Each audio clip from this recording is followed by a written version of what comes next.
नमस्कार, मैं Rajiv Kumar, national news live से। अभी हमारे साथ हैं आलोक कुमार मेहता जी। सर, हमारे चैनल में आपका स्वागत है। बहुत बहुत धन्यवाद।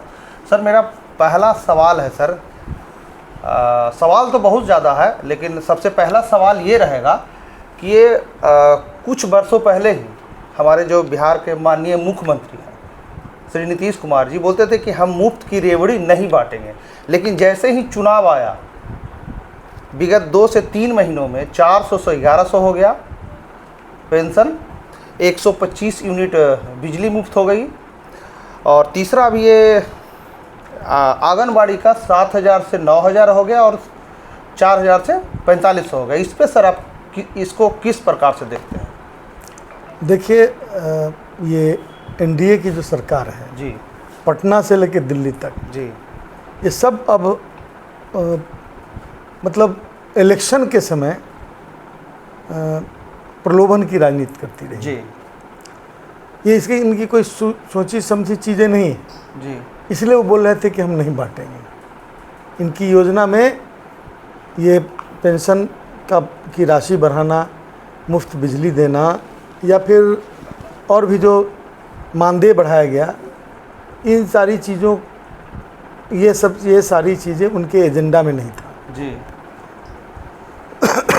लालू प्रसाद जी की अपनी तेजस्वी प्रसाद यादव जी ने एक रोड मैप बनाया कि यदि हमारी सरकार सत्ता में आएगी तो हम जो हमारे राज्य में विधवा वृद्धा अवस्था पेंशन, विधवा पेंशन या विकलांग भाइयों के लिए जो भाई बहनों के लिए जो पेंशन है उसको हम 1500 रुपया करेंगे। यह स्वाभाविक था क्योंकि एक व्यक्ति की का जो मतलब आज की जो महंगाई का दौर है जी, उसमें वो बहुत कम था। तो उन्होंने घोषणा की, इतनी ही घोषणा, कई तरह की घोषणाएं तेजस्वी प्रसाद यादव जी ने बिहार के भविष्य में राजद की सरकार बनने पर की जाएगी।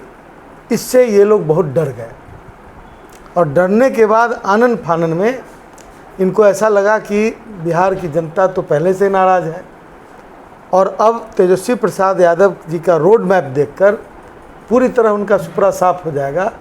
तो उन्होंने आनन फानन में इस तरह की योजना बनाकर झूठी सच्ची एनडीए के साथ हैं, भारतीय जनता पार्टी के वादों का क्या है ये छुपा हुआ नहीं है।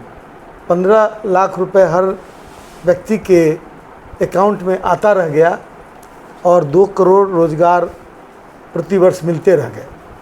तो ये इन चीज़ों को जनता जान रही है, इसलिए उनके प्रति कोई बहुत आकर्षण नहीं है, बल्कि जनता ये महसूस कर रही है कि यदि तेजस्वी प्रसाद यादव अपने एजेंडा को, अपने मतलब मैनिफेस्टो, एक तरह से कार्य योजना को, चुनाव के बाद सरकार बनने पर हम क्या करेंगे, ये उनका जारी नहीं होता जनता के बीच, तो शायद ये बिल्कुल ऐसा नहीं करते। और जनता इनको जान चुकी है बहुत अच्छी तरह। इसलिए मैं कह सकता हूँ कि राष्ट्रीय जनता दल के दबाव में, हमारे नेता तेजस्वी प्रसाद यादव जी के घोषणा के दबाव में ये सारी चीज़ें मुख्यमंत्री के द्वारा घोषित की गई है। लागू हुई है कि नहीं ये देखने की चीज़ है। आगे भविष्य में लागू होगी कि नहीं जनता है देखेगी।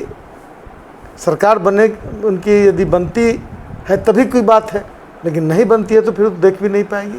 सर, ये सिर्फ चुनावी घोषणा है उनकी, या कोई भविष्य का कोई ये नहीं है काज, मतलब कोई प्लानिंग नहीं है उनकी।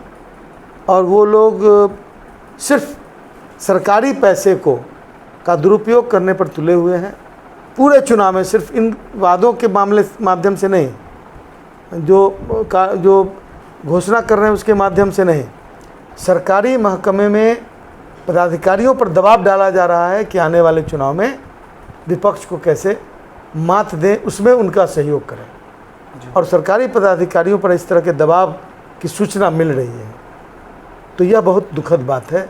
प्रजातंत्र को पहले ही तार तार करने पर ये सरकारें तुली हुई हैं एसआईआर के माध्यम से, और ऊपर से पदाधिकारियों का यह दबाव।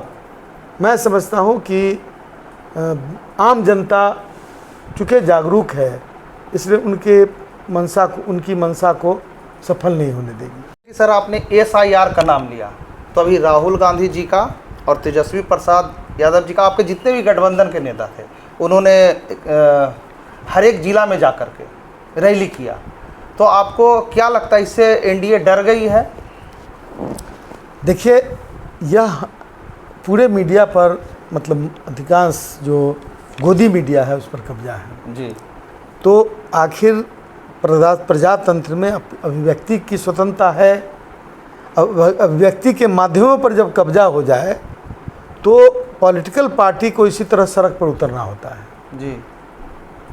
राहुल गांधी जी और तेजस्वी यादव जी सभी वामपंथी साथियों नेताओं के साथ और VIP के नेता के साथ, मैंने जो भी इंडिया गठबंधन के 6 दल हैं जी, सब लोगों ने मिलकर यह जो यात्रा की, ये यात्रा सिर्फ इसलिए थी कि आम जनता जान जाए कि इलेक्शन कमीशन के कंधे पर बंदूक रख के भारतीय जनता पार्टी किस पर निशाना कर रही है।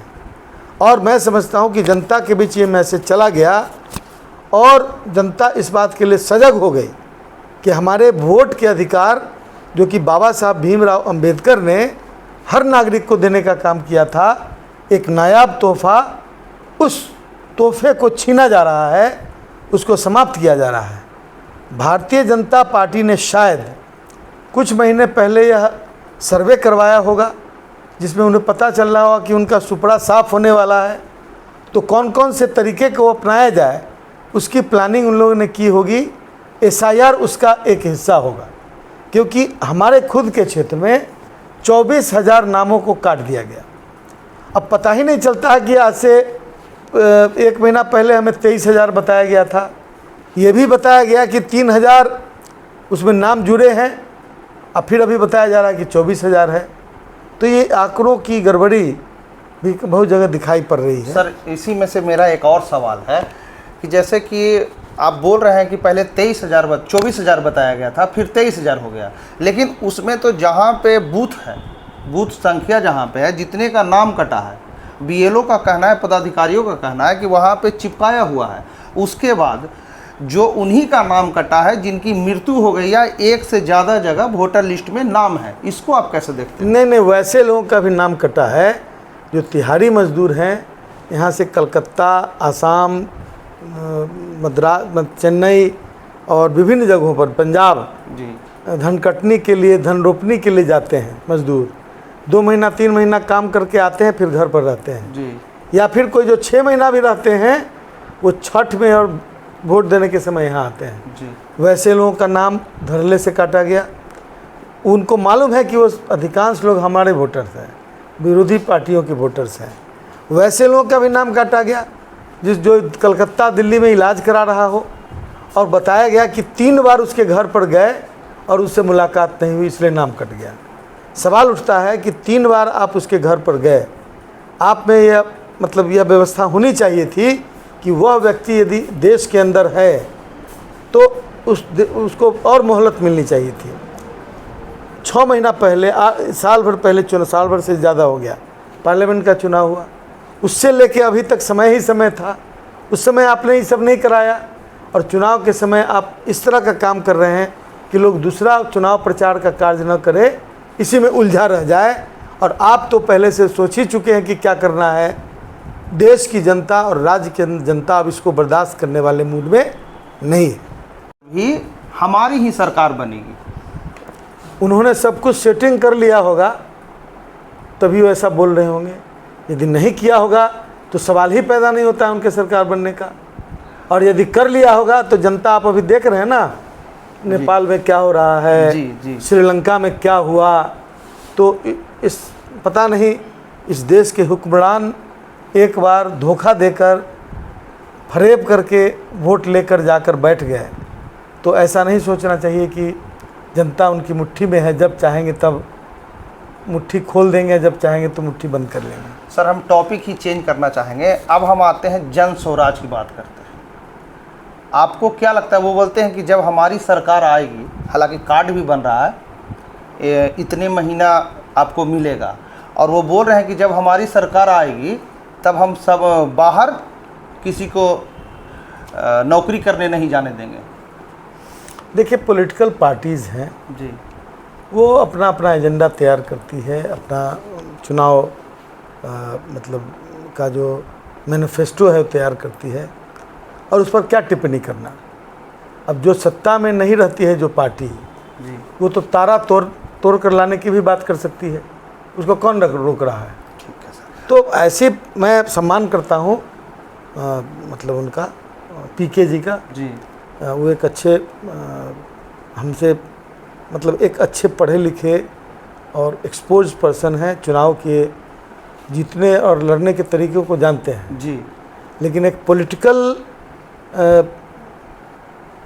सोच रखना, पॉलिटिकल लीडर हो जाना, और दूसरी तरफ पॉलिटिकल मैनेजमेंट करना और प्रबंधन का कार्य प्रबंधक होना, दोनों में फ़र्क है। मैं सम्मान करता हूँ उस रूप में कि उन्होंने कई पॉलिटिकल पार्टियों को चुनाव लड़ने में मदद की, और उसके मैनेजमेंट के मतलब अपने मैनेजमेंट स्किल का इस्तेमाल पार्टी को जिताने और हराने में किया। यद्यपि डेमोक्रेसी में इन चीज़ों का स्थान नहीं होना चाहिए, जी लेकिन है, कोई उस तरह का प्रतिबंध नहीं है, इसलिए विभिन्न तरह की विभिन्न पार्टियों ने उनकी मदद ली थी। लेकिन पॉलिटिकल पार्टी बनकर और चुनाव लड़ना, ये उनका पहली बार का एक्सपीरियंस होगा। इसलिए मैं कह सकता हूँ कि पहली बार जो मैदान में उतरता है, जी तो उसके बहुत सपने होते हैं, सारे सपनों को वो अपने मैनिफेस्टो में डालता है, और जनता के बीच जाकर कहना चाहता है कि ग्राम स्वराज आ जाएगा, गांधी का मतलब सपना पूरा होगा। और देखना होता है कि जो इस तरह के वादा करने वाले लोग व्यवहारिकता के धरातल पर आते हैं, तब उनको असली स्थिति का अंदाज़ा होता है। मैं समझता हूँ कि प्रशांत किशोर जी को उसी रूप में देखा जाना चाहिए।